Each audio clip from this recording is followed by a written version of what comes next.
है काव्य, मानव होना भाग्य है, कवि होना सौभाग्य। हमारा यह सौभाग्य है कि हमारे बीच आज ऐसे कवि और कवयित्रियों की उपस्थिति है जिन्होंने अपने रचनाओं के माध्यम से मानवीय संवेदना का संस्कार किया है। हमारा देश गीतों का देश है। कवि गोपाल सिंह नेपाली ने कहा था कि लाख चला अतोकांत गत चलो, तुम कविता के देश में चल न सकेगा नीरस पद तुलसी मीरा के देश में। तो गीतों की वापसी हो रही है और आज हमारी जो सूची है उसमें गीतकार भी हैं और समकालीन हिंदी कविता को अर्थवत्ता देने वाले समकालीन कवि भी। मैं एक एक करके मंच पर आमंत्रित कर रहा हूं। आज ये इस कवि सम्मेलन की अध्यक्षता करेंगे हमारे अग्रज, इस विभाग में अत्यंत लोकप्रिय प्राध्यापक के रूप में अपनी अलग पहचान बनाने वाले प्रोफेसर रविंद्र उपाध्याय। उनको यह कहकर मैं बुलाता हूं कि घर मेरा काश तेरे घर के बराबर होता, घर मेरा काश तेरे घर के बराबर होता, तू ना आता तेरी आवाज सुनाती रहती। तो हमारे बीच मंच पर उपस्थित हो रहे हैं प्रोफेसर रविंद्र उपाध्याय, हमारे एक अभिभावक जिन्होंने लंबे समय तक साहित्य की सेवा की। इस विश्वविद्यालय से जिनका बहुत गहरा नाता है, एक कवि के रूप में, एक प्राध्यापक के रूप में, एक आलोचक के रूप में जिनकी अलग पहचान रही। किसी ने कहा है कि फूल मुरझाते हैं, अल्फाज नहीं मुरझाते, दूर जाना है बुजुर्गों की दुआ ले जाओ। और आप सबको दुआ देने के लिए मैं जिस व्यक्तित्व को आमंत्रित कर रहा हूं उनका नाम है प्रोफेसर अजीत कुमार वर्मा जी। उनसे आग्रह है कि वे मंच पर आ जाएं। हमारे बीच उपस्थित हैं मदन कश्यप जी। नेपथ्य में कहां वे हैं मैं उन्हें देख नहीं पा रहा हूं, लेकिन अगर मेरी आवाज उन तक पहुंच रही है तो उनसे आग्रह है कि वे मंच पर आ जाएं। रंजिश ही सही दिल को दुखाने के लिए कवि अहमद फराज ने कहा था। उनके लिए मैं कहना चाहता हूं कि कुछ तो मेरे पिंदारे मोहब्बत का भरम रख, तू भी कभी तो मुझको मनाने के लिए आ। किस किस को बताएंगे जुदाई का सबब हम, तू हमसे खफा है तो जमाने के लिए आ। ये नहीं है लेकिन उनकी सांदिन हमारे बीच है। लगता है कि सेवा में कोई कमी रह गई है जिससे नाराज होके हमारे आगे चले गए हैं। समकालीन हिंदी कविता और कथा लेखन के क्षेत्र में डॉक्टर पूनम सिंह एक जाना पहचाना नाम है। मैं पूरे सम्मान के साथ उनको मंच पर बुला रहा हूं। कभी मजाक में कहा था कि तेरे माथे पे आंचल बहुत ही खूब है, लेकिन तू इस आंचल को एक परचम बना लेती तो अच्छा था। इन्होंने आंचल को परचम बना लिया है और बराबर इनकलामी मुद्रा में रहती। हमारे बीच समकालीन हिंदी गजल को प्रगतिशील स्वर देने वाले एक महत्वपूर्ण व्यक्तित्व हैं भाई प्रेम किरण जी। कभी कहा था आदम गोंडवी ने कि भूख के एहसास को शेरो सुखम तक ले चलो, या अदब को मुफलिसों की अंजुमन तक ले चलो। जो गजल माशूक के जलों से वाकिफ हो गई, अब उसे बेवा के माथे की शिकन तक ले चलो। तो वे हमारे बीच हैं। मैं पूरे सम्मान के साथ उनको मंच पर आमंत्रित कर रहा हूं।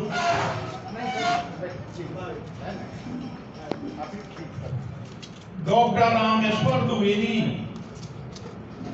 ने कविता से अपनी साहित्यिक यात्रा शुरू की और बाद में वे कथा साहित्य की ओर उन्मुख हुए। वे समकालीन हिंदी कविता के एक महत्वपूर्ण हस्ताक्षर हैं। उनकी एक मुद्रा दार्शनिक मुद्रा भी है। न जाने कि कहां वे जगह टटोल रहे हैं। बंधु, आपकी जगह मंच पर है। आप मंच से मंच पर आए।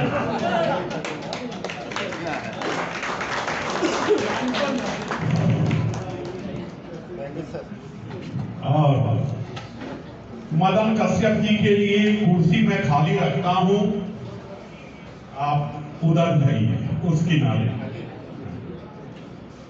और अब कवि गोष्ठी जब प्रारंभ हो उसके पहले मैं चाहता हूं कि हिंदी विभाग की ओर से कवियों का सम्मान किया जाए। मैं अगर छत्रसाल होता तो कवियों की पालकी में कंधा लगा देता, लेकिन मैं एक अपना सा व्यक्ति हूं। डॉक्टर गोरख मस्ताना जी, उनसे भी आग्रह है कि वे मंच पर, असल में अग्रज लोग अनुज पर अधिक ध्यान रखते हैं, ये अग्रज है। तो डॉक्टर गोरख मस्ताना जी समकालीन हिंदी गीत जो इन्होंने कवि की है, मैं इन्हें पूरे सम्मान के साथ आमंत्रित कर रहा हूं। सबसे पहले कवियों का सम्मान होगा। सूची आप सामने रखिए। कहाँ है मदन?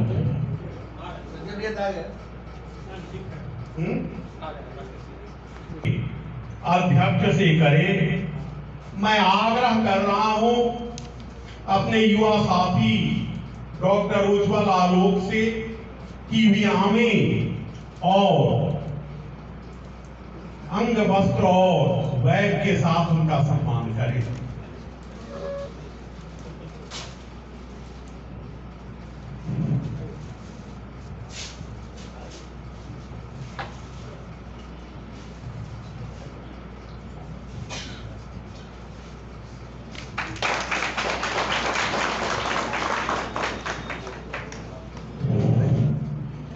और अब प्रोफेसर अजीत कुमार वर्मा जी को अंग वस्त्र देते हुए श्री उज्ज्वल आलोक उनका सम्मान करें।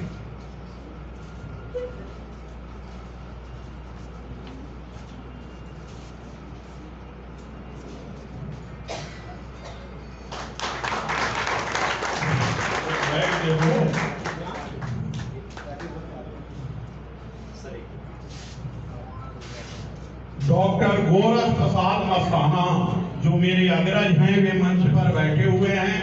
मैं फिर उज्ज्वल आलोक से ही कहूंगा कि वे आवें और इनका सम्मान करें।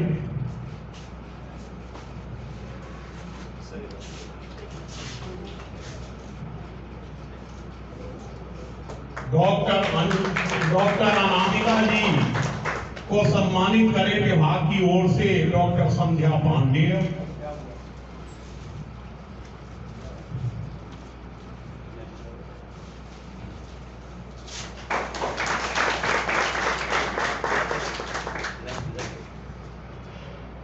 डॉक्टर पूनम सिंह, फिर एक और लीजिए, पहली होनी चाहिए।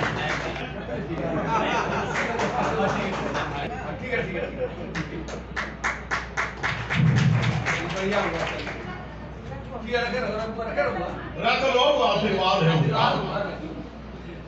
और अब प्रेम किरण जी को सम्मानित करेंगे डॉक्टर राकेश रंजन जी। मैं उनसे आग्रह करता हूं, तुम चादर जो तुमको मिली है वो रखो। दूसरी चादर है सर। हाँ, या नहीं की चादर जो तुमको मिल गई वही।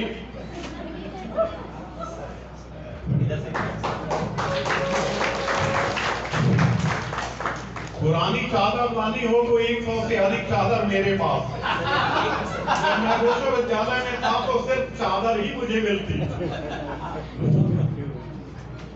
रामेश्वर द्विवेदी जी, बहुत पुराना संबंध है। इनके अनेक रूप मेरे सामने खुलते हैं। मैं आग्रह कर रहा हूं अपने विभाग के यशस्वी विद्यार्थी मुकेश से कि वे करो बढ़िया है।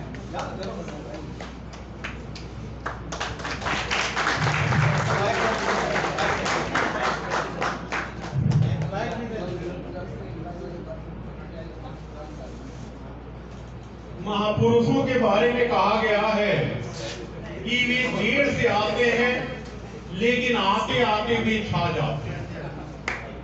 डॉक्टर संजय पंकज हमारे बीच एक महामानव की तरह हैं। मैंने इनकी लंबी प्रतीक्षा की, लेकिन न जाने क्यों मेरे अनुरोध में यह दम नहीं था, इसलिए ये देर से आए। संजय पंकज जी का सम्मान, संजय पंकज जी का सम्मान डॉक्टर राकेश रंजन जी करेंगे।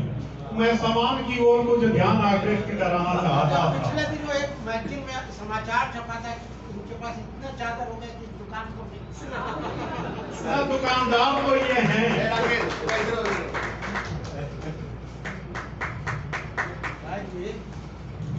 इधर अब करो सर, बैनर की तरफ इधर से। संजय पंकज जी के बारे में कभी मैंने कहा था कि आधुनिक मनोविज्ञान मानता है कि प्रत्येक पुरुष में एक महिला होती है और प्रत्येक महिला में एक पुरुष होता है, लेकिन संजय पंकज जी में दोनों महिलाएं हैं।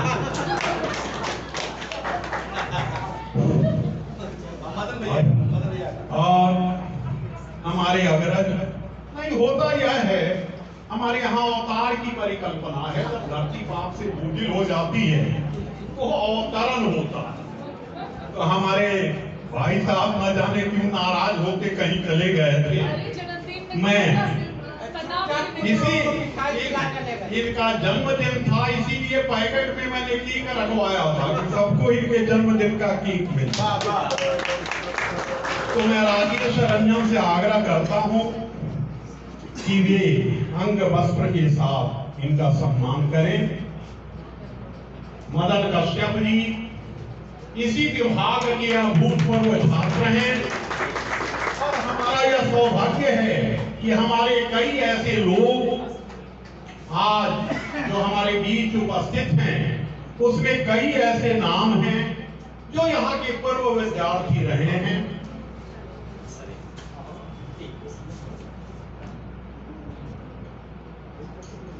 देवव्रत अकेला जी दिख नहीं रहे हैं। अच्छा, प्रोफेसर देवव्रत अकेला साहित्य की गहरी समझ रखने वाले व्यक्तित्व, रचना और आलोचना दोनों में अपनी सार्थक उपलब्धि दर्ज कराने वाले, मैं इन्हें आपके बीच आमंत्रित कर रहा हूं कवि के रूप में। राकेश रंजन जी, आप इनका सम्मान करें।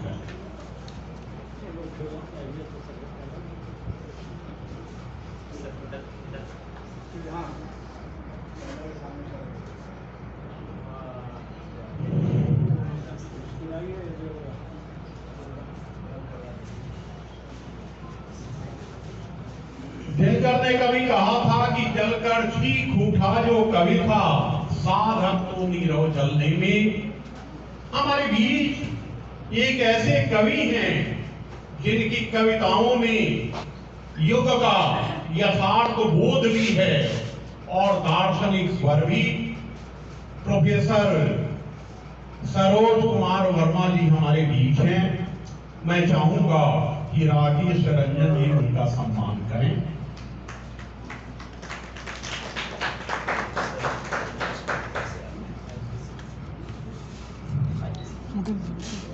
बहुत दूर से ही चलेगा। आप पीछे से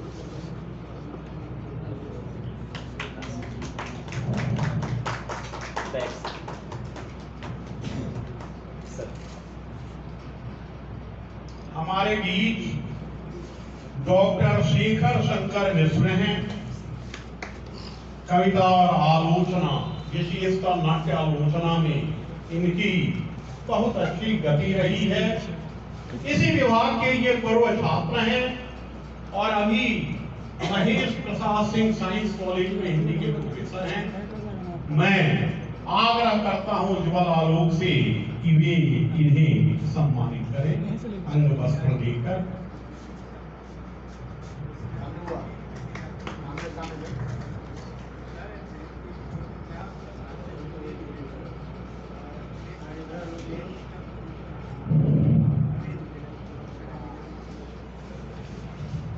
डॉक्टर रमेश नितंभर, एक व्यक्ति अनेक आयाम।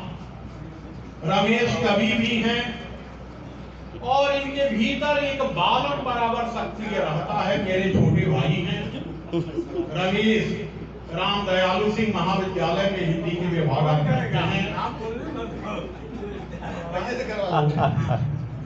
रमेश नितंभर ने साहित्य के लिए और शिक्षक संघ के लिए अपने को होम कर दिया है। दो बार ये प्रधानाचार्य हुए, लेकिन जैसे कालिदास का प्रत्यावर्तन हुआ था उसी तरह इनका भी प्रत्यावर्तन हुआ है। तो मैं चाहूंगा कि डॉक्टर उज्ज्वल आलोक, क्योंकि दोनों एक ही शहर के,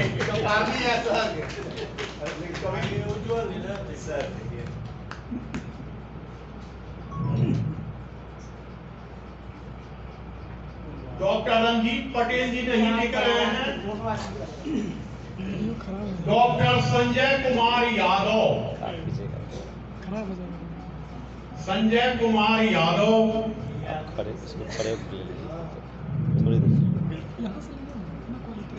कहाँ संजय यादव को दिखे थे?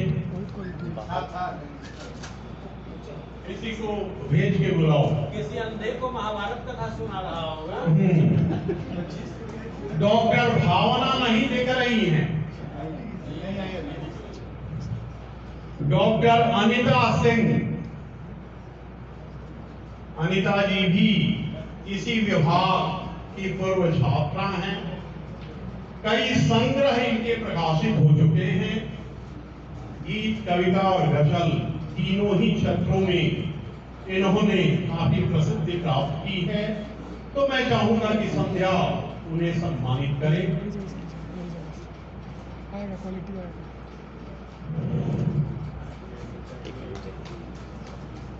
डॉक्टर अखिलेश कुमार,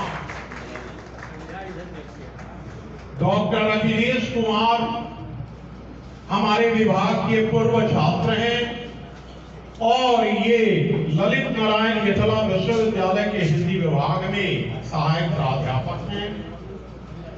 अखिलेश ने किशोर वय से कविताएं की है। मंचों पर जाते रहे, इनकी कविताएं छपती रही हैं। मैं चाहूंगा कि उज्ज्वल आलोक इन्हें सम्मानित करें। हमारे बीच डॉक्टर पंकज कर्ण तो नहीं है। पंकज कर्ण जी दिखे थे।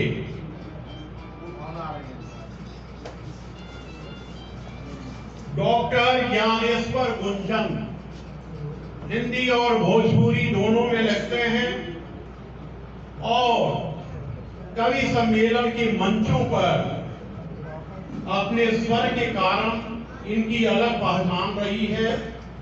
ये इसी विभाग से संबद्ध रहे हैं। इसी विभाग में इन्होंने शोध कार्य किया है। इन्हें उज्ज्वल आलोक सम्मानित करें।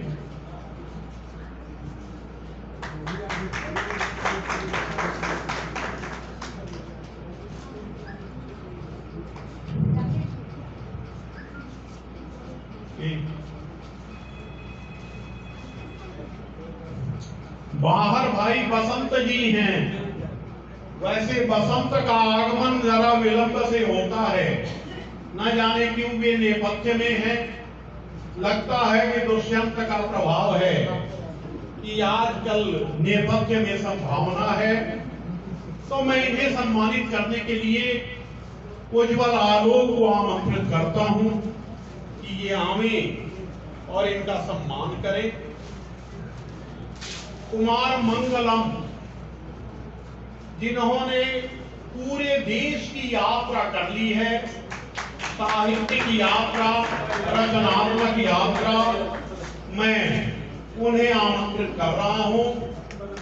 और मूलतः उन्हें चादर तो पुष्पेंद्र अगर देता तो अच्छी बात थी, लेकिन पुष्पेंद्र की अनुपस्थिति में डॉक्टर राकेश रंजन यह काम करें।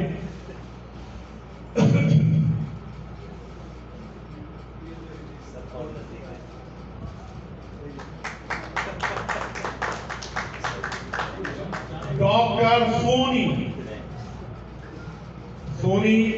ललित नारायण गिरौत महाविद्यालय में हिंदी की सहायक प्राध्यापक हैं, और मैं डॉक्टर हेमा को आमंत्रित कर रहा हूं कि वे आवें और इन्हें चादर और वह प्रदान करें। डॉक्टर हेमा।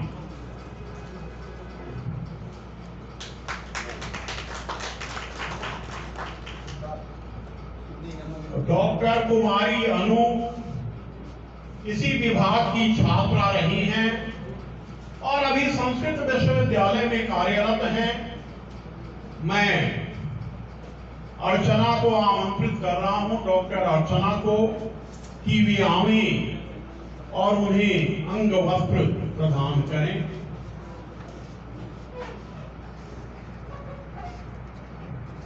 कहूंगी मगर फिर भी हार जाऊंगी, वो झूठ बोलेगा और लाजवाब कर देगा। लेकिन रंजीता सिंह फलक झूठ बोल के पुरुषों को भी लाजवाब कर सकती है। संजय पंकज के लिए मैंने कहा कि उनमें 2 महिलाएं हैं, तो इनमें 2 पुरुष हैं। मैं चाहूंगा कि डॉक्टर हेमा, डॉक्टर अर्चना और डॉक्टर संध्या तीनों मिलकर इनका सम्मान करें। ये किसी से ये नियंत्रित होने वाली नहीं है।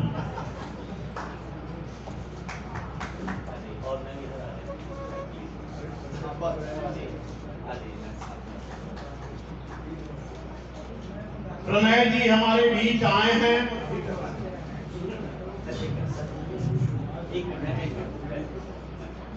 प्रणय जी हमारे बीच आए हैं। अस्वस्थ होने के बावजूद उनकी उपस्थिति हमें शक्ति दे रही है। मैं आग्रह करता हूं कि वे हमारे बीच आवें और राकेश रंजन जी उनका सम्मान करें। क्या जहां कहीं भी हो वे हमारे बीच आ जाएं, तो हम स्नेह दें और स्नेह के रूप में इन्हें भी हम चादर और बैग प्रदान करें। अगली बार उनका चित्र बना के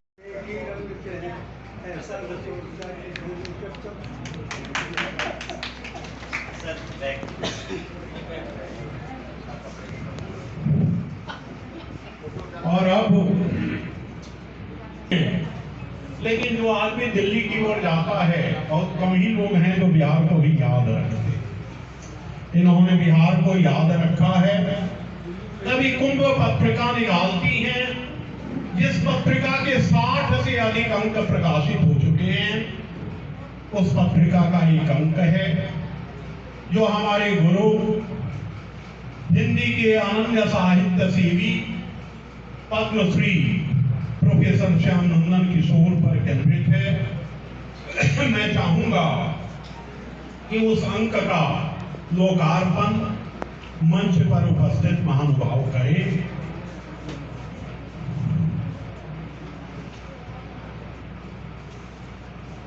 मैंने बुलाया तो मेरी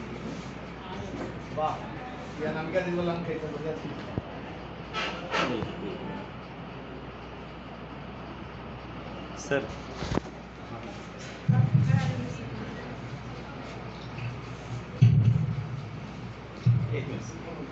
वो आके दीजिएगा तो बुलवाऊंगा।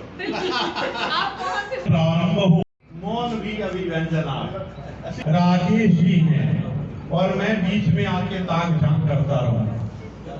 भैया जैसा कि सतीश जी ने कहा कि बहुत संक्षेप में तो सम्मानित मंच और स्नेहित श्रोता, बहुत आभार।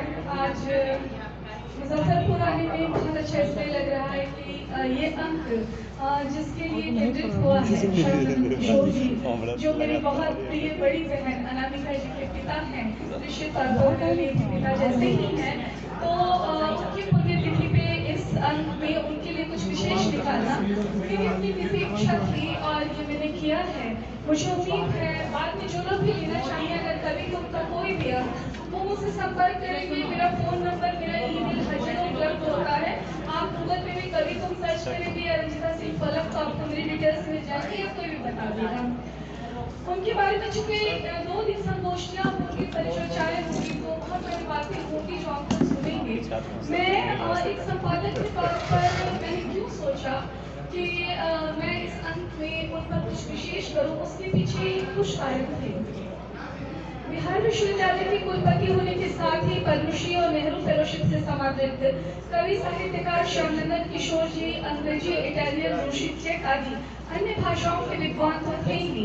उन्होंने अपनी महाकाव्यात्मक कृतियों में शेफालिका, विभावरी, बंदूक, सूरजमुखी, कविश्री, इड़ा, गायत्री, सीता आदि से हिंदी को जितना समृद्ध किया, आज ऑनलाइन लिटरेचर में उनकी अपेक्षित उपलब्धता न होना एक बड़ी चिंता का विषय है। जब मैं ये एडिशन बना रही थी तो मुझे बार बार ऐसा लग रहा था कि काफी सारे कंटेंट जो हम लोग उनके लिए पाना चाह रहे थे, जो काफी कुछ उन्होंने लिखा है, वो उपलब्ध नहीं था। तो ये बात मैंने अनिका जी से भी कही है और सतीश जी से भी कही है। डॉक्टर किशोर बिहार के शीर्ष प्रतिनिधि साहित्यकारों में एक थे, लेकिन हमारे राज्य से बाहर अगर उनके सृजन और यश कृति से कोई सुपरिचित होना चाहे तो ऐसे कार्यक्रम की अपनी चूंकि एक सीमाएं होती हैं, तो उनके बारे में जब भी कुछ ढूंढना हो रहा है तो थोड़ा सा वो चीज मुझे व्यक्तिगत तौर पे अपर्याप्त लग रही है। तो मेरा एक अनुरोध है यहाँ से कि ऑनलाइन लिटरेचर की नई व्यवस्था को उपलब्ध कराया जाए। कभी को अपने इस विशेषांक में उतना कुछ ले सका है जो कि एक बहुत कम शॉर्ट टर्म के नोटिस पे मेरे पास उपलब्ध हो सका है, और सितंबर में उनकी फिर जन्मतिथि है। हमारी कोशिश रहेगी कि हम फिर से कुछ और बेहतर चीजें उनके बारे में ला सकें। ये प्रयास तकरीबन हर साल मेरी तरफ से चलता रहेगा, ऐसा आश्वासन मैं मुजफ्फरपुर के लोगों को दे रही हूँ। इसके साथ ही मैं ये भी चाहती हूँ कि यहाँ के जो लोग भी साहित्य से जुड़े हैं, लिख पढ़ रहे हैं, जो पहले से वरिष्ठ हैं, नवोदित हैं, वो सभी कभी न कभी उनके लिए जो कुछ भी भेजना चाहें जरूर भेजा करें। श्यामनंदन किशोर जी को बहुत तरीकों से याद किया जाता है और बहुत तरीकों से जाना जाता है, लेकिन मुझे लगता है कि वो प्रेम और विद्रोह इन दोनों के बहुत ही बेहतरीन कवि थे। और एक उनकी कुछ पंक्तियां हैं कि मैं लुटा सर्वस्व संचित, पूर्ण भी हूँ, रिक्त भी हूँ, मैं मधुर भी, तिक्त भी हूँ, मैं मरूं क्या, मैं जीऊं क्या, शुष्क भी हूँ, सिक्त भी हूँ, मैं मधुर भी, तिक्त भी हूँ। तो ये उनकी पंक्तियां थी। और कुछ बहुत थोड़ा सा जो पत्रिका में एक हमें मेन फीचर्स में उनके डाले हैं, मैं चाहूंगी कि वो थोड़ा सा मैं उद्धृत करूँ यहाँ पे, क्योंकि पत्रिका जब आप सभी के हाथ में नहीं है तो उसमें एक आलेख है, प्रेम और विद्रोह के कवि श्यामनंदन किशोर। कवि श्यामनंदन किशोर का व्यक्तित्व जितना आकर्षक था, वो उतने ही लोकप्रिय कवि गीतकार रहे। उनकी रचनाओं में प्रेम के तत्व पर्याप्त मात्रा में है, जो उनके स्वभाव में सन्निहित था। यद्यपि वे कम समय तक जीवित रहे, फिर भी महत्वपूर्ण सृजन से हिंदी साहित्य को समृद्ध कर गए। डॉक्टर किशोर को याद करते हुए कवि डॉक्टर अरुण कंवल कहते हैं, मुजफ्फरपुर साहित्य की तपोभूमि है। ये वही भूमि है जहाँ अयोध्या प्रसाद खत्री ने खड़ी बोली में काव्य सृजन की अलग जगह कर इस शहर को साहित्य के इतिहास में स्वर्णिम बना दिया। आज जो हिंदी कविता विश्व स्तर पर चमक रही है, उसका श्री खत्री जी को जाता है। ख्यात हिंदी आलोचक डॉक्टर रेवती रमन के शब्दों में, विद्रोह और मानवता के कवि श्यामनंदन किशोर ने हिंदी विभाग को एक परिवार के रूप में संभालने का सार्थक यत्न किया। प्राध्यापक के विश्लेषण और अन्वेषण दोनों में कौशल होता है। कविता में मानवता की सुगंध के कवि गीतकार डॉक्टर किशोर में भी यह बहुत ही सुंदर समन्वय था। संजय गांधी, अच्छा एक बहुत सारे संस्थाएं यहाँ बताए जा रहे थे, पता नहीं मुझे नहीं मालूम कि अनामिका दी भी इस बात को कितना जानती है या कितना नहीं, लेकिन जब हम लोग उन पे कुछ शोधात्मक चीजें ढूंढ रहे थे तो हमें ये पता चला कि मारुति कार, जो तकरीबन आप सब जिसे जानते हैं, तो संजय गांधी जी का सपना था कि एक छोटी कार आए इंडिया में जो कि छोटे बजट में भी हो और बहुत अच्छी हो, तो इंदिरा गांधी उस वक्त चाह रही थी, इस प्रोजेक्ट को उन्होंने टाटा वालों को दिया था। तो उस वक्त जब ये बात चल रही थी और इस कार की कंपनी के लिए कुछ लाइसेंस वगैरह पास किया जा रहा था, तो पूर्व रेल मंत्री जो थे ललित नारायण मिश्रा जी और इंदिरा गांधी के बीच वार्ता चल रही थी, तो वो कह रही थी कि कोई नाम सुझाया जाए, इस कार का कोई ऐसा भारतीय नाम दिया जाए। तो उन्होंने उस वक्त श्याम नंदन किशोर जी ललित मिश्रा जी के साथ थे, तो उन्होंने इंदिरा गांधी से कहा कि देखिए हिंदी के दिग्गज और मूर्धन्य विद्वान आपके पास है, आप नाम इनसे पूछिए।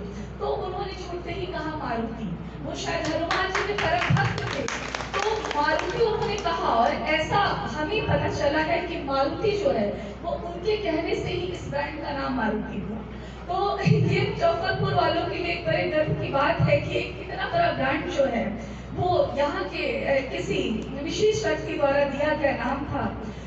डॉक्टर किशोर की जन्म कर्मस्थली मुजफ्फरपुर बिहार की सांस्कृतिक राजधानी है, शिक्षा का केंद्र भी है ये। रामधारी सिंह दिनकर लंगट सिंह महाविद्यालय में हिंदी विभाग के वे अध्यक्ष रहे। जीबी कृपलानी भी इसी कॉलेज में अध्यापन करते रहे। स्वतंत्रता की लड़ाई में नौजवानों की टोली यहाँ तैयार होती रही है। स्वतंत्रता संग्राम में खुदीराम बोस किसी शहर में हुए हैं। चंपारण जाते हुए महात्मा गांधी ने किसी शहर में विश्राम किया था। साहित्यकारों में रामवृक्ष बेनीपुरी, जानकी वल्लभ शास्त्री, राजेंद्र सिंह, श्यामनंदन किशोर, शिवदास पांडे के साहित्य पर शहरवासियों को गर्व है। हनुमान भक्त होते हुए डॉक्टर किशोर की कविताओं में अंध आस्था का करारा इनकार है। वो लिखते हैं, चीज उठा मंदिर की कारा से बंदी भगवान, पूजित होने दो पत्थर की जगह नया इंसान, जगत का होने दो कल्याण। तो ये बहुत एक छोटा सा अंश था जो हमने उन पे आलेख दिया है उसका, और तकरीबन इनकी 19 गीत और कविताओं को हम लोगों ने संकलित किया है। उनके कैक्टस जो एक व्यंग है, जो गद्य का एक मुख्य भाग है, उसको हम लोगों ने इस अंक में संकलित किया है। तकरीबन हमने 29 पन्ने जो होते हैं महत्वपूर्ण, वो पत्रिका के श्यामनंदन किशोर जी पर केंद्रित किए हैं, और मैं उम्मीद करती हूँ ये अंक आप सभी को पसंद आएगा। मेरी ओर से उन्हें श्रद्धांजलि के स्वरूप में जो सबसे बेहतर हो सका था वो यत्न मैंने किया है, और मैं कोशिश करूंगी कि मुजफ्फरपुर वालों के लिए मैं साहित्य में जो कुछ भी अच्छा और बेहतर कर सकूं, ताकि आप सब जो भी यहाँ के हैं एक राष्ट्र स्तर पर जो कुछ भी जितना बेहतर संप्रेषित यहाँ से हो सके वो मेरा प्रयास रहेगा। अगर कोई भी मेरा नंबर नोट करना चाहे तो मैं एक बार बता दे रही हूँ, आप नोट करें 954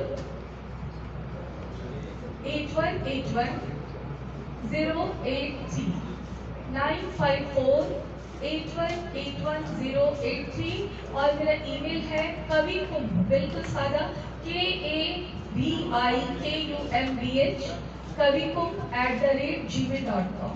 कुछ भी आप लोग भेजना चाहें कभी भी तो स्वागत है, और कभी भी आप मुझसे साहित्य के बारे में किसी भी तरह का विमर्श चाहें या अपनी रचनाएं भेजना चाहें तो आप सीधे सीधे मुझसे बात कर सकते हैं। बहुत आभार, शुक्रिया।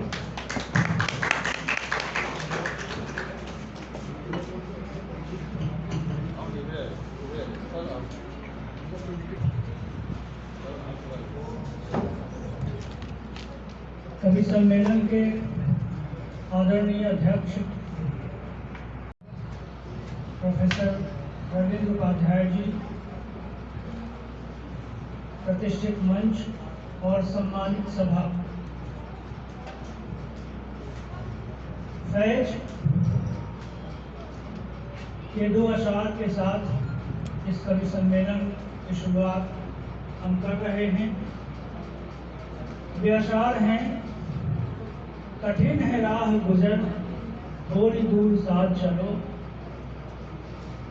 कठिन है राह गुजर थोड़ी दूर साथ चलो, बहुत कड़ा है सफर थोड़ी दूर साथ चलो।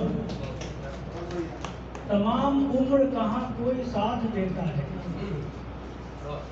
तमाम उम्र कहाँ कोई साथ देता है, ये जानता हूँ मगर कोई साथ। मान्यवर, कविता इस सृष्टि की आरंभिक शाब्दिक कला है। एक ऐसी कला जो हर विघ्न, हर बाधा और हर जड़ता से ऊपर प्रेम, सद्भाव और मनुष्यता की स्थापना का स्वप्न देखती है। इस कविता के साथ हमारा होना आज के हिंसक समय में हमारा चुनाव भी है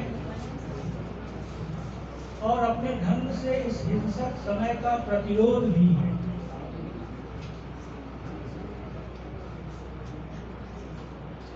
बहुत ज्यादा वक्त न लेते हुए, क्योंकि कवि सम्मेलन के आरंभ के समय से करीब 45 मिनट का समय अधिक हो गया है और हमारे पास कवियों की एक लंबी फेहरिस्त है और पूरा अनुमान है। आप उस अनुमान को आशंका भी कर सकते हैं।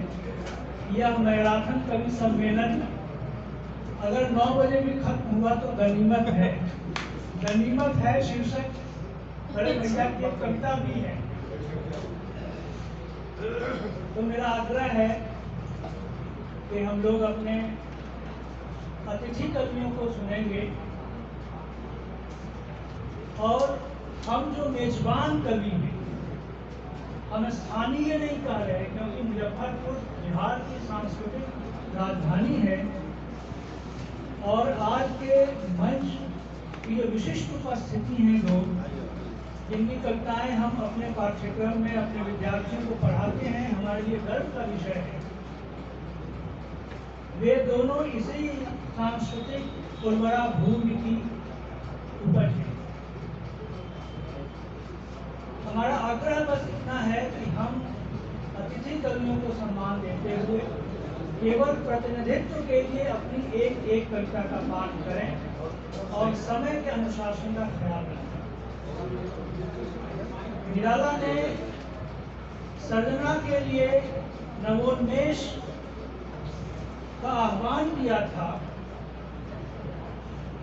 और यह कामना की थी कि नए पंखों को नई उड़ान और नई ताकत मिले। नवगति नवलय ताल छंद नव, नवल कंठ नव जलद मंद्र रव, नव नव के नव विहग वृंद को नव पर नव स्वर दे। इसी कामना के साथ हम विभाग की छात्रा स्नातकोत्तर द्वितीय सेमेस्टर की छात्रा ज्योति को बुला रहे हैं। ले आएं और अपनी कविता से इस कवि सम्मेलन की शुरुआत करें। ज्योति।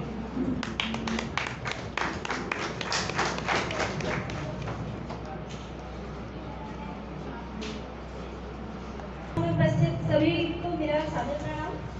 मैं ज्योति स्नातकोत्तर कथन सत्र की छात्रा हूँ और मेरी कविता का शीर्षक है माँ और मैं। जब भी देखती हूँ मैं अपनी माँ की आंखें, जब भी देखती हूँ मैं अपनी माँ की आंखें, मानो वे सदैव मुझसे कुछ कहती हैं। एक मर्यादा में रही हूँ मैं, एक मर्यादा में रही हूँ मैं, या यूं कहो तो मुझे रहना पड़ा। सुनकर सहती आई सबकी बातें, या यूं कहो तो मुझे सहना पड़ा। लोग कहते हैं मुझसे, लोग कहते हैं मुझसे तुम मुझसी हो, लेकिन मैं कहती हूँ तुमसे तुम मुझसे कभी न होना। तुम कभी न सहना जीवन की असहाय पीड़ा, तब न जाना उठाकर सबका बीड़ा। तुम बोलना, अड़िग होकर बोलना, क्योंकि पशुवत होता है अवाक बनकर जीना, अनसुनाकर खाना पीना। तुम ना झेलना कभी समाज की बुराइयां, तुम ना झेलना कभी समाज की बुराइयां, असमान मापदंड की इकाइयां, क्योंकि कमजोर कमर और गर्दन झुका दी जाती है सदा। जब भी देखती हूँ मैं अपनी माँ की आंखें, मानो सदैव मुझसे कुछ ऐसा ही कहती हैं।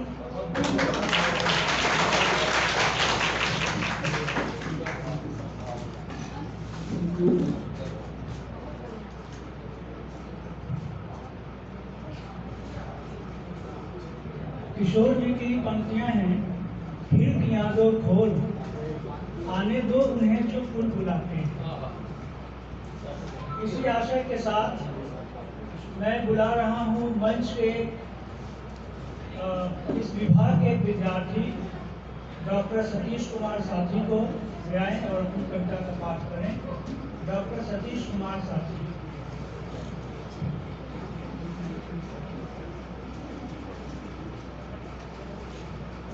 आइए सर।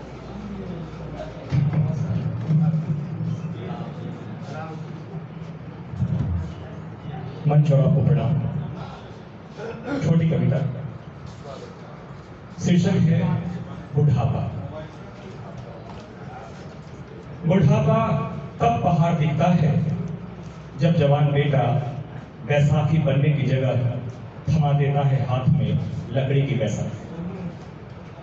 बुढ़ापा तब पहाड़ दिखता है जब जवान बेटा बैसाखी बनने की जगह थमा देता है हाथ में लकड़ी की बैसाखी। बुढ़ापा तब बोझ लगने लगता है जब खाली पैरी रहती है दवा की शीशी। बुढ़ापा तब बोझ लगने लगता है जब खाली पड़ी रहती है दवा की शीशी और भरा दिखता है बेटे के हाथ में शराब का गिलास। बुढ़ापा तब बुढ़ापा लगने लगता है, बुढ़ापा तब बुढ़ापा लगने लगता है जब हार जाती है हिम्मत, टूट जाता है आत्मविश्वास और महसूस करने लगता है आदमी खुद को कमजोर। इसलिए बुढ़ापे की दहलीज पर कदम रखने से पहले बुढ़ापे की दहलीज पर कदम रखने से पहले पड़ाए उम्मीदों का दामन छोड़ो, जिंदा रखो आत्मविश्वास, महसूस करो अपने भीतर की ताकत और लड़ते रहो जिंदगी के जंग जब तक चल रही है सांसें।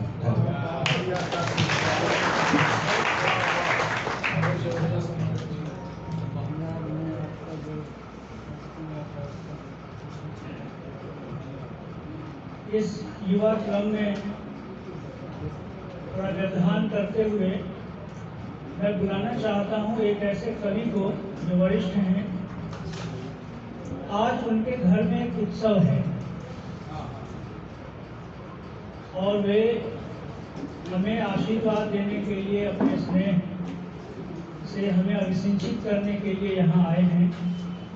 मैं बहुत आदर के साथ मंच पर उपस्थित हिंदी के प्रसिद्ध गीतकार, सुकंठ गायक, समर्थ कवि डॉक्टर गोरख प्रसाद मस्ताना जी को आमंत्रित कर रहा हूँ।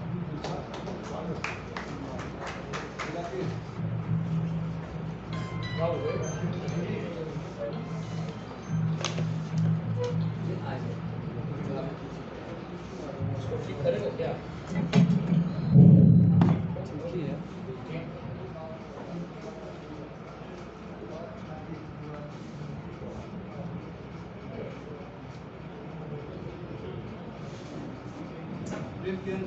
मंच पर उपस्थित महानुभाव,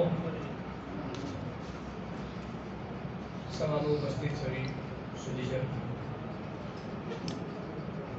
ज्ञान विश्वविद्यालय के हिंदी विभाग में कुछ पढ़ना, कुछ सुनाना बहुत गौरव का विषय है। तो आज मैं आपके सामने एक गीत रख रहा हूँ। आनंद ले इस गीत का, गीतों की जेब से आया हूँ और गुरुवर श्यामनंद किशोर जी स्वयं महान गीतकार थे। तो आप सबकी सेवा में ये घोषणा कि वो गुलाब तो कांटों वाली गजलें लगे सुनाने क्यों, वो गुलाब तो कांटों वाली गजलें लगे सुनाने क्यों, बादल बनकर आए हो तो, बादल बनकर आए हो तो आग लगे बरसाने क्यों, गुलाब तो कांटों वाली गजलें लगे सुनाने क्यों, प्रिय तुम थे चंदन मछिया का दंश बने हो क्यों, हीर हीर में पीर भरे जो उसका अंश बने हो क्यों। बासंती जीवन में मेरे, बासंती जीवन में मेरे पतझड़ लगे बिछाने क्यों। हो गुलाब तो कांटों वाली गजलें लगे सुनाने क्यों।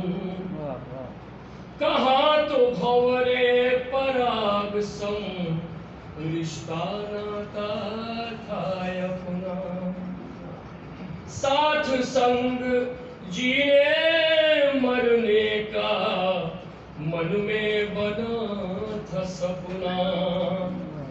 अपने उन पावन वादों से, अपने उन पावन वादों से नजरें लगे चुराने क्यों।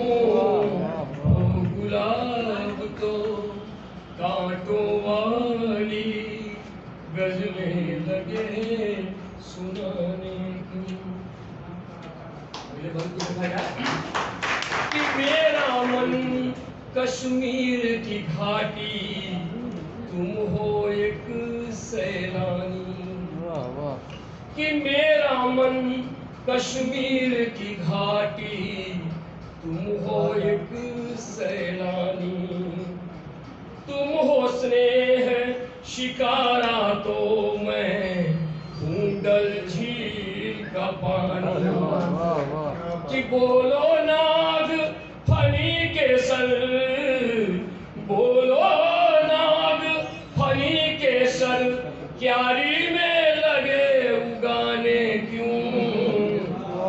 गुलाब तो कांटों वाली गजलें लगे सुनाने क्यों।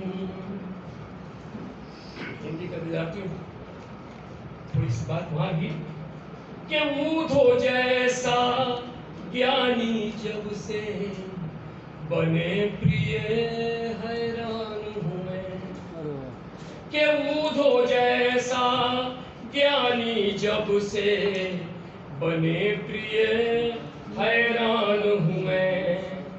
वक्र ज्ञान भी नेह में होता है उससे अनजान हूँ मैं।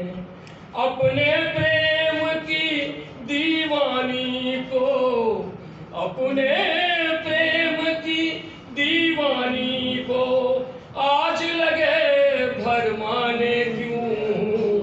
ओ गुलाब तो कांटों वाली गजलें लगे सुनाने क्यों।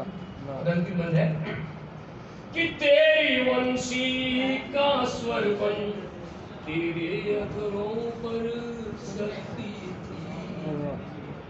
हरे वेदना तन मन की वो धुन बन करके बजती थी।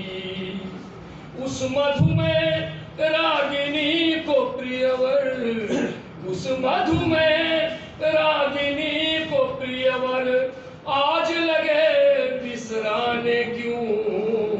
हो गुलाब तो कांटों वाली गजलें लगे सुनाने क्यों। बादल बनकर आए हो तो, बादल बनकर आए हो तो आग लगे बरसाने क्यों। हो गुलाब बढ़िया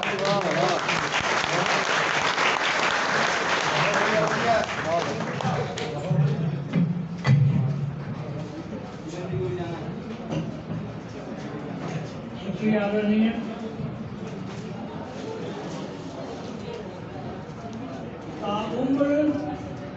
ताउम्र जमाने से बनाकर नहीं रखा,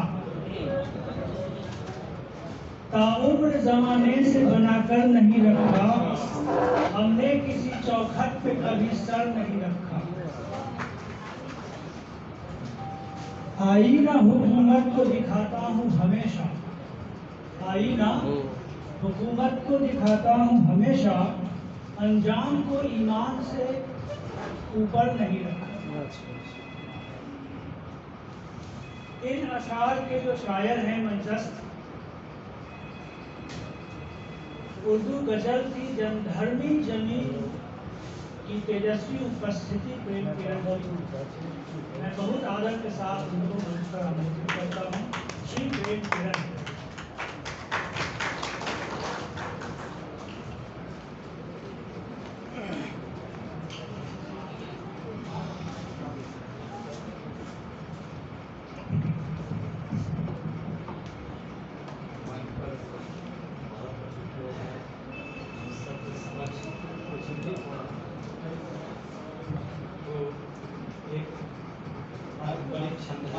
उसमें शामिल हैं।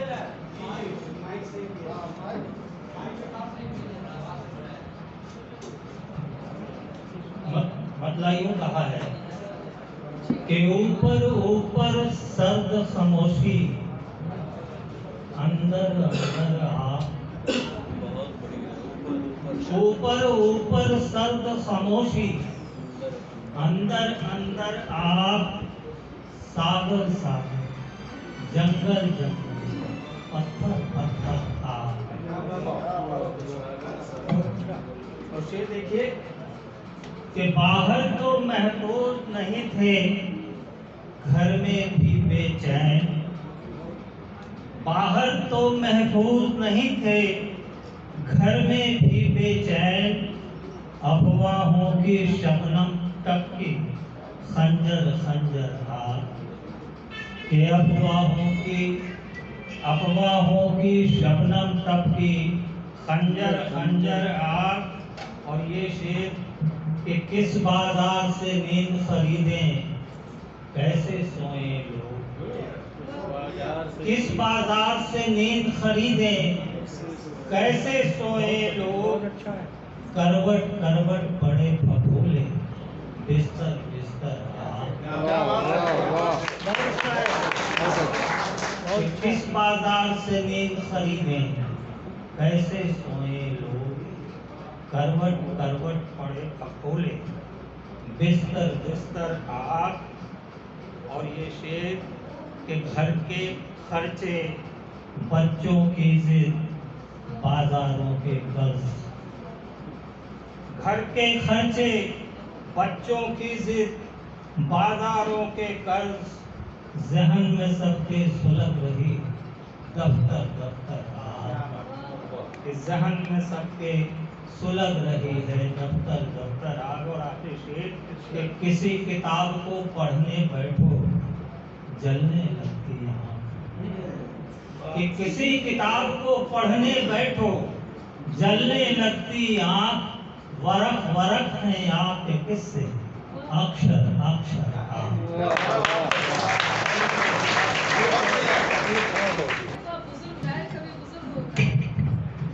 देखिए लोग कहने वाले को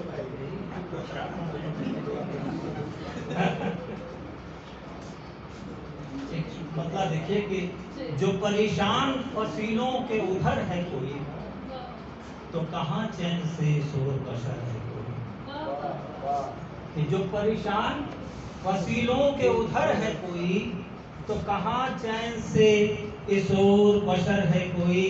और ये शेर कि कौन खुशियों के निवालों को उड़ा लेता है, कि कौन खुशियों के निवालों को उड़ा लेता है, साफ दिखता तो नहीं चेहरा मगर है कोई, कि कौन खुशियों के निवालों को उड़ा लेता है, साफ दिखता तो नहीं चेहरा मगर है कोई। और ये जख्म की एक सी तहरीर रकम है दिल पर, जख्म की एक सी तहरीर रकम है दिल पर, पढ़ने वाला न इधर है न उधर है कोई, कि जख्म की एक सी तहरीर रकम है दिल पर, पढ़ने वाला न इधर है न उधर है कोई। और शहर वीरान हुआ कैसे ये खामोशी क्यों, कि शहर वीरान हुआ कैसे ये खामोशी क्यों, लोग गूंगे हैं कि मुर्दों का नगर है कोई, कि लोग गूंगे हैं कि मुर्दों का नगर है कोई, और चाहते हैं कि मोहब्बत से मिलें हम, लेकिन चाहते हैं कि मोहब्बत से मिलें हम, लेकिन अपनी परवाज में थोड़ी सी कसर है।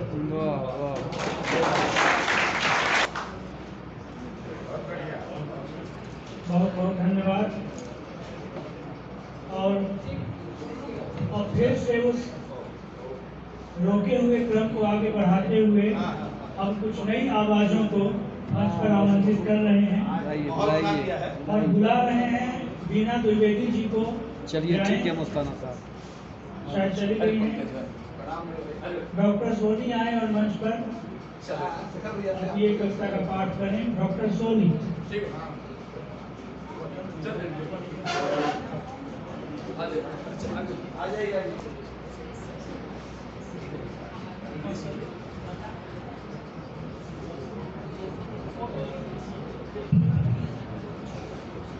मंच को और आप सभी लोगों को सादर प्रणाम। कुछ पंक्तियाँ। पहचान खुद की करो। आवाज आती?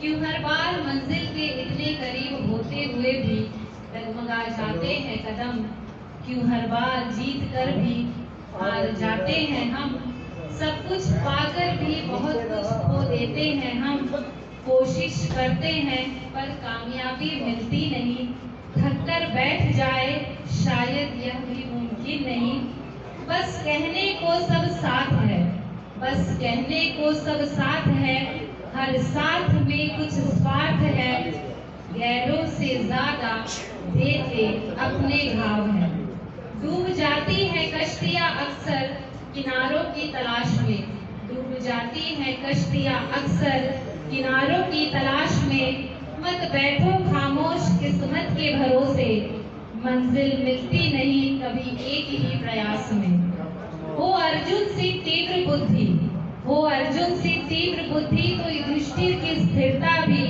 यह जीवन है, यह जीवन संग्राम है कुरुक्षेत्र का, यह जीवन संग्राम है कुरुक्षेत्र का, यहाँ हर बार कृष्ण जन्म लेते नहीं, यहाँ हर बार कृष्ण जन्म लेते नहीं, तो उठो आगे बढ़ो, पहचान खुद की करो, क्यों बैठे हो किस्मत के भरोसे, क्यों बैठे हो किस्मत के भरोसे, अपने हाथों से अपना इतिहास लिखो, अपने हाथों से अपना इतिहास लिखो।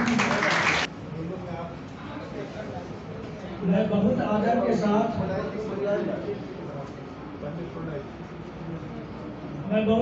साथ अपने बड़े भाई डॉक्टर प्रणय कुमार को मंच पर बुला रहा हूँ। वे बाहर शायद बैठे हैं, उनका स्वास्थ्य जरा ठीक नहीं है, वे आए और अपनी कविता का पाठ करें। समकालीन हिंदी कविता के बहुत ही सशक्त कवि डॉक्टर प्रणय कुमार और इस विभाग के पूर्व छात्र।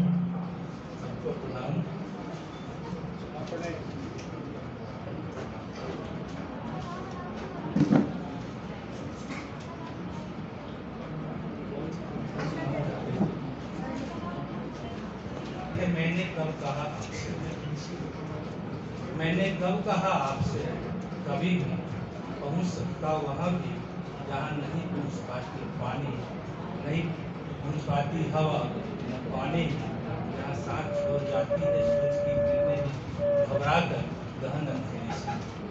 मैंने कब कहा उतर सकता हूँ आपके अंतरलोक में, सहज ही गुजर सकता हूँ वहां भी उन बहिष्कृत कोनों में भी जहाँ पहुंच नहीं सके कभी आप भी, मैंने ऐसा कहा। मैंने कब कहा उतर सकता हूँ आपके अंतरलोक में, सहज ही विचर सकता हूँ वहाँ भी उन बहिष्कृत कोनों में भी जहाँ पहुंच नहीं सके कभी आप भी, मैंने ऐसा कहा। बंधु मैं तो अदना सा आदमी हूँ जिसकी कुल पूंजी है रक्तमान से बना एक छोटा सा दिल, जो धड़कता रहता है अंदर, कभी महसूस करता है, सिहरता भी है कभी कभी, कभी भड़क उठता है बात बेबाक। फूल जो है मेरे नसों में सतत प्रवाहित कभी वह खौल भी जाता है। फिर क्या कुछ होता है उसके बाद मैं क्या जानूं, अब कोई इसे कविता कह दे मैं क्यों मानूं।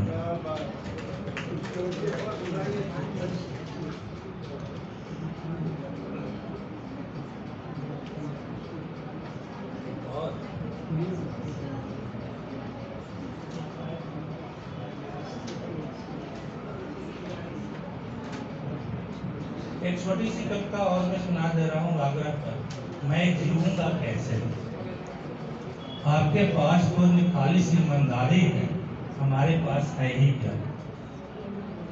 अभी तो बजेगा आपकी ईमानदारी का डंका, होगी जय जयकार, बरसों तक जी लेंगे आप इसके सहारे। फिर कुछ घटेगा तो बेच लेंगे अपनी सुखियानी दाढ़ी का एक एक दिन का, जी लेंगे बरसों तक एक एक अंग बेच कर। फिर बजेगा आपकी बेईमानी का डंका, फिर होगी जोरदार शोहरत, चिल्लपोर धरा का। और भैया यहाँ जो जितना बड़ा बेईमान है उसका आभा मंडल उतना ही तुझे है। मेरे पास आखिर है ही क्या, मैं तो सीधा सा आदमी भगना सा। फिर मैं जीऊंगा कैसे, खाऊंगा क्या, हमारे पास बेचने को है ही क्या, और मुझे खरीदेगा भी कौन। एक आदमी की कीमत आज रही कितनी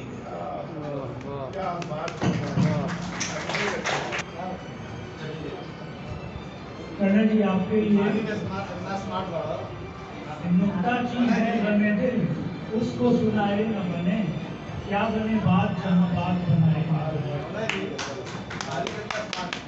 बहुत बहुत शुक्रिया बड़े भाई। और चूंकि वीणा द्विवेदी जी को अभी तुरंत निकलना है और ट्रेन का समय है और दूर जाना है, उनका आग्रह है, तो मैं उनको बिना किसी भूमिका के बुला रहा हूँ। विभाग के विद्यार्थी हैं, शोध कर रही हैं, वे आए और अपनी एक कविता का पाठ करें, अपना प्रतिनिधित्व दर्ज करें। वीणा द्विवेदी।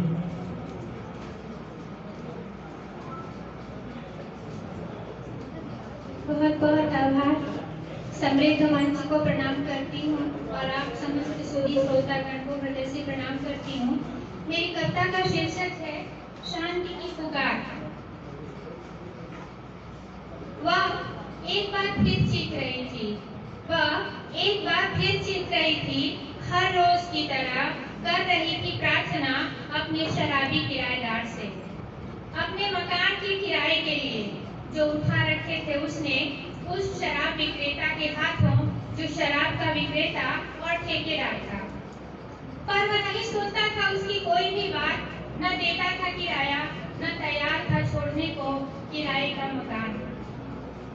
वह व्यक्ति बन चुका था एक घृणित चेहरा उस औरत के छोटे से कुनबे के लिए, एक सवाल बनकर खड़ा था उस औरत के विश्वास एवं शालीनता पर। वह औरत जो एक विधवा थी, निरभ्र आकाश की तरह, जिसकी झुर्रियों ने नहीं देखा था अविश्वास एवं झूठ का ऐसा तांडव, जिसके हाथ उठते थे सिर्फ प्रार्थना के लिए। वो नहीं जानती थी शक्ति की कुटिल परिभाषा। उसकी टिमटिमाती आंखों में एक अजरंग भरा प्रश्न था, क्योंकि सदा चहार दीवारी के घेरों के बीच रहने वाली औरत ने नहीं जाना था पुरुषों की शैतानी चाल। वह चकित थी इस अप्रत्याशित बदलाव पर, वह दुखित थी इस मक्कारी भरी चाल पर, वह शंकित थी अपनी सुरक्षा के सवाल पर। फिर भी उसे विश्वास था शायद वह कामयाब हो अपने मकसद में, शायद वह खाली करा ले अपना मकान, शायद वह बदल सके उस शराबी व्यक्ति का हृदय जो कि असंभव था। इसी आशा में वह रोज याद दिलाने की कोशिश करती उस व्यक्ति को अपने मकान एवं किराए का, हर रोज, हर क्षण, हर बार, बार बार मुझे हर रोज दिखाई देता है ये क्रिया व्यापार। हर रोज की तरह फिर मैंने उस औरत के भाव शून्य चेहरे को देखा, उसकी सूनी आंखें मुझे भेदती जा रही थी अंदर तक। सहसा लगा पर दृश्य बदल रहा है, सहसा लगा पर दृश्य बदल रहा है। वह व्यक्ति बदल जाता है शैतान के रूप में, जिसका विशाल पंजा कसकर जकड़े हुए है उस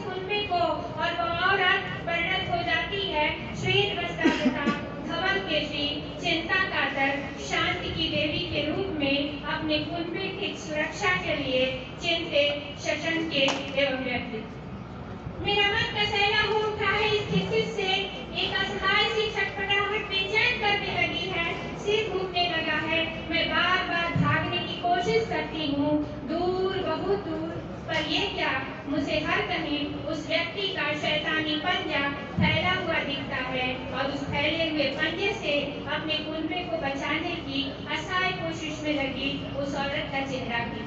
मैं निहार उठती हूँ, फिर दोनों के चेहरे एक हो जाते हैं, कभी पंजा तो कभी प्रार्थी हाथ, कभी दोनों साथ साथ। फिर मैंने सोचा कहीं मैं भी उसी कुनबे की सदस्य तो नहीं। मैंने देखा मेरा दायरा भी उस कुनबे के दायरे जितना ही संकरा था। फिर मैंने स्वयं को उसी कुनबे के सदस्य के रूप में पाया और देखा वह औरत रोज की भांति फिर उसी तरह चीख रही थी, खींच रही थी, फिर सहम रही थी। फिर वह औरत, उसका कुनबा और उसके कुनबे का दायरा, फिर शैतान, पंजा और शराब, फिर वही हर दिन, हर क्षण, हर बार, बार बार फिर वही प्रार्थना और चित्कार, शांति की पुकार, शांति की पुकार, शांति।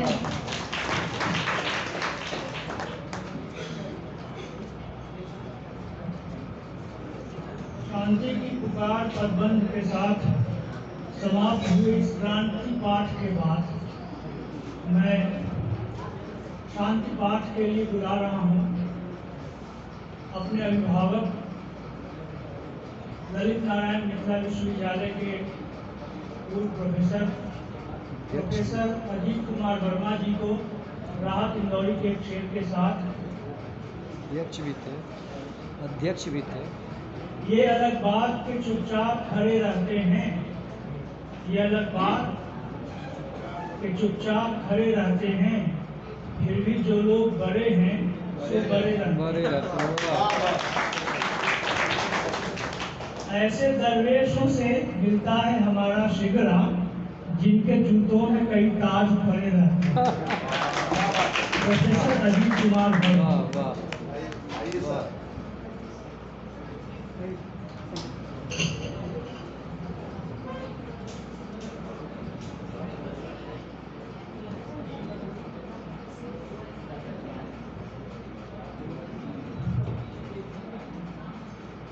मित्रों, जब मैं यहाँ खड़ा हूँ, जिस मौके पर खड़ा हूँ, तो अपने गुरुदेव की पंक्तियाँ याद आ रही हैं, जिसको उन्होंने कहा था खिड़कियाँ खोल दो, आने दो मैं जो कुल बुलाते। राकेश जी माइक दे दीजिए। गुरुदेव की ये पंक्तियां मुझे याद आ रही हैं। खिड़कियां दो खोल, आने दो उन्हें जो कुल बुलाते हैं। और आज जब मैं खड़ा हुआ हूँ बिहार विश्वविद्यालय के इस प्रांगण में,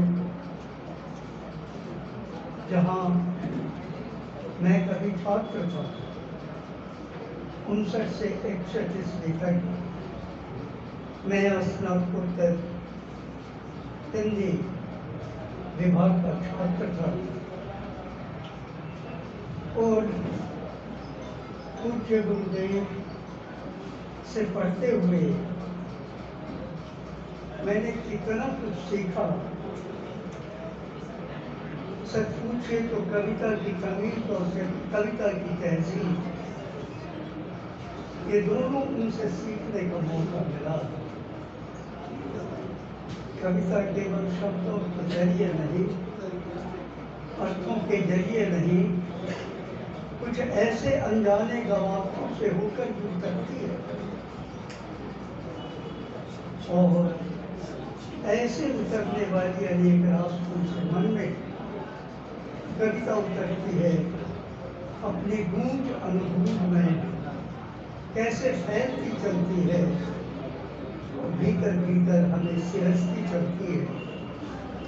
यह कुछ गहरी गहरी बातें उनके काव्य पाठ से, उनके कविता पढ़ाने के अंदाज से वो गीति का पढ़ाते थे और बहुत कुछ सीखा, बहुत प्यार करते थे।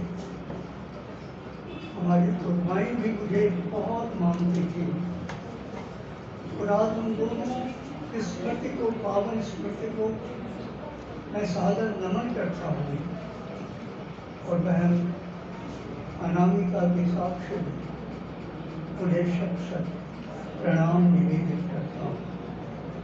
लेकिन खड़ा हूँ यहाँ तो मेरे मन की स्थिति ऐसी है, इतनी बातें, इतनी यादें, जाने कितनी खिड़कियां खुल गई भीतर और दौड़ी चली आ रही है कि सहेजूं कैसे, समेटूं कैसे। अपनी कविता की दो पंक्तियों में सिर्फ इतना कहना चाहूँगा कि जो मेरी हालत है अभी स्मृतियों के इस उपवन में, वो यही है, वो यही है अकथ अनुभव की कहानी, अकथ अनुभव की कहानी, रस वही है मौन। मौन अपने आप में पूर्ण और मुकम्मल भाषा है, अभिव्यक्ति। अकथ अनुभव की कहानी, रस वही है मौन, अट सके ना शीर्षकों में, करे टीका कौन। अट सके ना शीर्षकों में, करे टीका कौन। बस इतना ही कहकर मैं अपने मन की दशा आपके सामने मैंने रख दी है। अब एक कविता मैं आपके सामने प्रस्तुत करता हूँ, थोड़ी सी लंबी है और थोड़ा सा आपका काम हो जाए।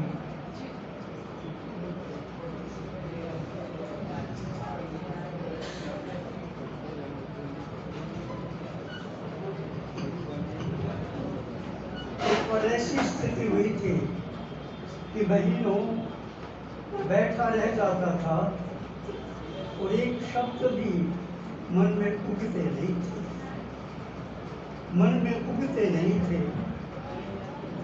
बड़ी छटपटाहट थी और एक दिन मैं क्यारियों में बैठा हुआ फूलों को निहार रहा था कि शायद यहाँ से कुछ मिल जाए, आवाज आ जाए, संकेत आ जाए।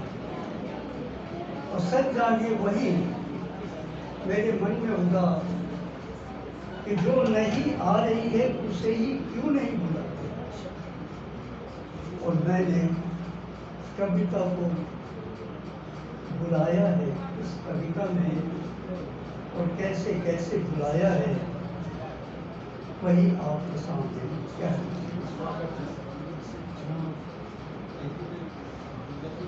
शीर्षक है, आओ न, आओ न, आओ तुम मुझ में वैसे ही, आओ तुम मुझ में वैसे ही जैसे उमगता है दूध। आओ तुम मुझ में वैसे ही जैसे उमगता है दूध। छलक पड़ने को माँ की छाती से समुख शिशु को देख, जैसे छलक पड़ने को उमगता है दूध। छलक पड़ने को माँ की छाती से समुत्सुक शिशु को देख। आओ मुझ में वैसे ही तुम वत्सला होना, तुम वत्सला होना। आओ न। फिर भी नहीं आई तो मैं कहता हूँ, आओ तुम मुझ में, आओ तुम मुझ में जैसे उतरती है फूलियां। होले होले तपत धरती। आओ तुम मुझ में जैसे उतरती हैं फूलियां। होले खगोले तप रही धरती पर और शीतल सुमन से अपनी उगाती है उसमें सोंधी किलो उगाती है उसमें सोंधी किलो वैसे ही उतरो मुझ में वैसे ही उतरो मुझ में कविता सुगंधा तुम आओ कविता सुगंधा आओ। संबोधन पर ध्यान दें।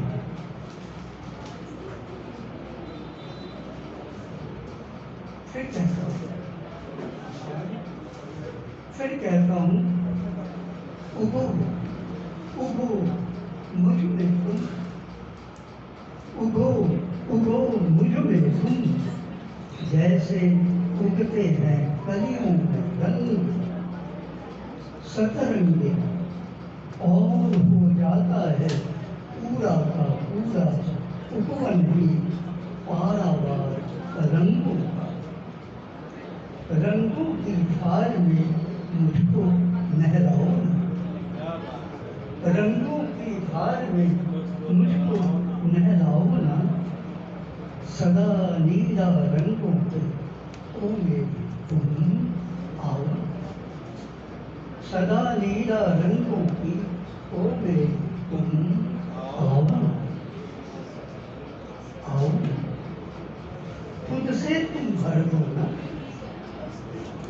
आओ ना खुद से तुम भर दो ना वैसे ही मुझको कि जैसे बालियों में धान की भरता है रस कोई दूधिया और बना देता उसे सच में अन्नदा और बना देता उसे सच में अन्नदा अन्नदा तुम मेरी प्राणदा अन्नदा तुम मेरी प्राणदा हो ना प्राण प्राण कर दो ना प्राण प्राण कर दो ना मुझको प्राण कर दो ना प्राण प्राण कर दो ना मुझको दान कर दो ना